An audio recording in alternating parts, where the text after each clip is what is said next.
26শে December মেয়ের জন্মদিন ছিল, তো রাত জেগে এই ড্রেসটি বানিয়েছিলাম খুব শখ করে। আর সেই সাথে মেয়ের পছন্দের তেহেরি রান্না করেছিলাম একেবারে রেস্টুরেন্ট স্টাইলে। তো সেই সাথে কিন্তু রাইসার পছন্দর বাটারফ্লাই কেকটাও কিনে আনা হয়েছিল। আর আমার মেয়েটা খুবই খুশি হয়েছিল। আসসালামু আলাইকুম, সবাই কেমন আছেন? এই তো তেহেরির জন্য 1 কাপ পরিমাণ পেঁয়াজ কুচি নিয়ে নিয়েছি, আর 1/4 কাপ পরিমাণ আদা বাটা রসুন বাটা নিয়েছি। তারপরে দিয়ে দিচ্ছি টক দই 1/4 কাপ পরিমাণ। এখানে দিয়ে দিয়েছি তেজপাতা 3-4টা, আর গরম মশলা আর এলাচ দিয়ে দিয়েছি। তারপরে দিয়ে দিলাম এখানে 2 টেবিল পরিমাণ সরিষার তেল, আর ওই যে বেরেস্তা করে রেখেছিলাম সেই বেরেস্তা থেকে সয়াবিন তেল কিছুটা দিয়ে দিলাম। এখন এখানে দিয়ে দিব রাঁধুনি মশলা। আমি রাঁধুনি মশলাটা দিয়েই বানাচ্ছি। তো এখানে অর্ধেকটা পরিমাণ দিয়ে দিব, আর এখানে কিন্তু মাংস রয়েছে 1 কেজি পরিমাণ। তো 1 কেজির জন্য অর্ধেকটাই যথেষ্ট। তো এখন দিয়ে নিলাম এখানে মশলাগুলা। তারপরে দিয়ে দিচ্ছি 4-5টা না 5-6টা মতো কাঁচামরিচ। তো এখন এগুলা খুব ভালোভাবে মাখিয়ে কিন্তু 1 ঘন্টা পরিমাণ রেস্টে রেখে দিব। আর এখানে এই যে মাছ ভাজি করছি, আর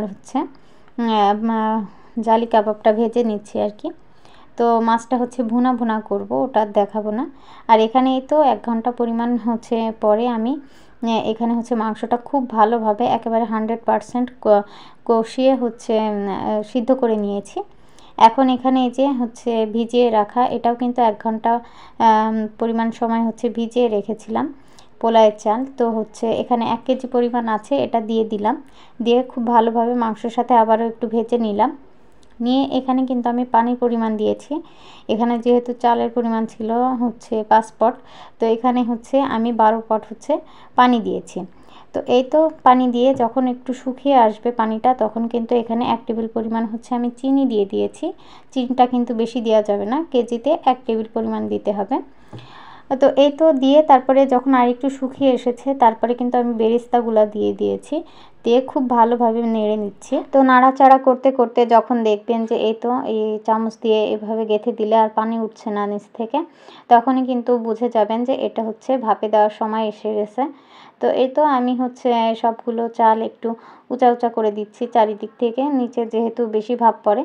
তো আমি এই জন্য এটা করে নিলাম। তারপরে ঢাকনাটা দিয়ে দিলাম। আর এখানে কিন্তু আমি তাওয়ার উপরে এটা বসিয়ে প্রায় 30 মিনিট পর্যন্ত এটা ভাপে দিয়ে নিব। 30 মিনিটে কিন্তু খুব ভালোভাবে এটা কুক হয়ে যাবে। তো এখানে আমি টাইমার সেট করে নিচ্ছিলাম। তো এই তো টাইমার সেট করে নেওয়ার পরে 30 মিনিট পরে আপনাদের দেখাচ্ছি যে এটা ফাইনাল লুক কেমন। আর এটা কিন্তু খুবই মজার হয় খেতে, না দেখলে বুঝতে পারবেন না। আর বাসায় কিন্তু অবশ্যই বানাতে হবে, তাহলে কিন্তু বুঝতে পারবেন। একেবারে রেস্টুরেন্ট স্টাইলে কিন্তু এটা বানিয়েছি। একবার হলেও কিন্তু বাসায় ট্রাই করে দেখতে পারেন।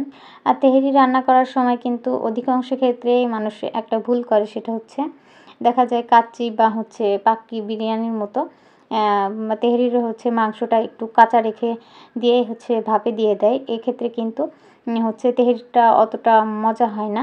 মাংসটা আসলে যতটা সিদ্ধ হবে ততটাই মজা হবে। এজন্য আমি সব সময় কিন্তু তেহেরি রান্নার সময় মাংসটা ফুল একেবারে সিদ্ধ করে নিয়ে তারপরে কিন্তু রান্নাটা বসাই। তো এই তো সার্ভিং ডিশে সার্ভ করে নিলাম। দেখুন কতটা লোভনীয় লাগছে। এভাবে রান্না করলে কিন্তু খুব মজা হয়। তো এই তো নিয়ে নিয়েছি। এখন আমি টেবিলে রেখে দিব। আর 2 বাচ্চা সামলে যতটুকু পেরেছি আর কি। আর এখানে যেহেতু কাউকে দাওয়াত করা হয়নি, বাইরের কাউকে, নিজেরাই আসলে, তো সেভাবে আর আয়োজন করি নাই। যতটুকু পেরেছি ততটুকুই করেছি আর কি। তো এই তো রাত জেগে গতকাল রাতে আমি কিন্তু রাইসার জন্য এই ড্রেসটি বানিয়েছিলাম। আর বুকের কাজটা কিন্তু, এই গলার কাজটা কিন্তু আমি হাতেই সেলাই করেছি। আর এই তো নিচের পোর্শনটা এরকম ছিল। নিচের এই পোর্শনটাতে যেই ফ্লাপি ভাবটা থাকে আর কি, ওটা বানাতে আমার অনেক সময় লেগে গিয়েছিল। আর এই গলার এই কাজটা কিন্তু আমি হাতেই বসিয়েছি। আর এই বুকের যে ফুলগুলা দেখছেন এগুলাও হাতেই বসিয়েছি। তো সারা রাত জেগেই কিন্তু আমি এই জামাটা বানিয়েছি আমার মেয়ের জন্য। প্রত্যেকবারই কিন্তু জন্মদিনে ওকে একটা করে আমি জামা বানিয়ে দেই। আর নিচে এই ফ্লাপি যে লুকটা আছে আর কি, এটার জন্য ক্যান লেস দরকার হয়। তো ক্যান লেসটা কিন্তু আমরা মার্কেটে যেয়ে পেয়েছিলাম না। তারপরে ওর আরেকটা পুরানো জামা থেকে খুলে তারপরে আমি বানিয়েছিলাম। তো এই তো রাইসার পছন্দর হচ্ছে বাটারফ্লাই কেক চলে এসেছে। সে খুব শখ করেছিল যে সে হচ্ছে এবার জন্মদিনে বাটারফ্লাই কেক কাটবে। তো তার বাবা খুঁজে খুঁজে এই তো পেয়েছে, অনেক দূর থেকে নিয়ে এসেছে, কিন্তু এদিকে আমাদের এদিকে পায় নাই, তো হচ্ছে খুঁজে খুঁজে নিয়ে এসেছে, যেহেতু আগে থেকে অর্ডার করা হয়নি। তো হচ্ছে রেডিমেড কেক খুঁজতে খুঁজতে তো অনেক দূরে চলে গিয়েছিল। আর এই তো এই হচ্ছে রাইসা এখানে রেডি করে দিয়েছি, এখানে বসে বললাম যে একটু ছবি টবি তুলি, কিন্তু দুইজন ওই হচ্ছে বেলুন নিয়ে খেলা শুরু করে দিয়েছে, মানে হচ্ছে তারা খুব মজা পাচ্ছিল আর কি। তো এই তো আরহামও তার বোনের সাথে খুব খেলছিল, মজা করছিল। আমি আসলে চেষ্টা করছিলাম দুজনের একটা সুন্দরভাবে ছবি তোলার, কিন্তু কোনোভাবেই সম্ভব হয়নি। দুজন এতটা লাফালাফি করছিল, তো ওদের দুজনার খুশি দেখে আসলে আমার খুব ভালো লাগছিল। আসলে মা বাবারা এরকমই হয়, সন্তানের খুশিতেই নিজেদের খুশি হচ্ছে খুঁজে নেয় আর কি। তো এই তো দুজন খুব লাফালাফি ঝাপাঝাপি করতে করতে তারপরে হচ্ছে বললাম যে চলো আমরা এবার কেকটা কাটি, কিন্তু তাদের দুজনার খেলাই শেষ হচ্ছে না। তারপরে শেষমেশ হচ্ছে তাদের দুজনার খেলা শেষ হওয়ার পরে আর কি আমরা কেকটা কাটতে যাই। তো এই তো হচ্ছে মোমবাতিতে ফু দেওয়ার পরে হচ্ছে আমরা 4জন মিলে হচ্ছে কেকটা কাটলাম আর কি। আরহামের হাত পৌঁছাচ্ছিল না, তারপরেও দিয়ে দিলাম। সে চেষ্টা করছিল তার বোনের কেকটা নষ্ট করে দেওয়ার।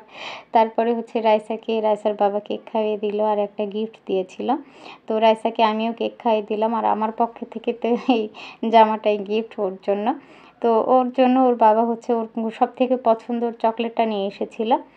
তো এই তো 2 বাচ্চা সামলে যতটুকু পেরেছি মেয়ের জন্য হচ্ছে দিনটাকে সাজিয়ে তোলার চেষ্টা করেছি। আর এই তো ওর বাবা হচ্ছে ওকে চকলেটটা খুলে দিচ্ছিল, আর সে তো এখনই খাবে এই চকলেটগুলা। তো খুশিতে সে বলছিল থ্যাংক ইউ বাবা মাম্মা। আর হচ্ছে এই তো ফাইনাল লুক ড্রেসটার। তো সবাই ভালো থাকবেন, সুস্থ থাকবেন। আসসালামু আলাইকুম।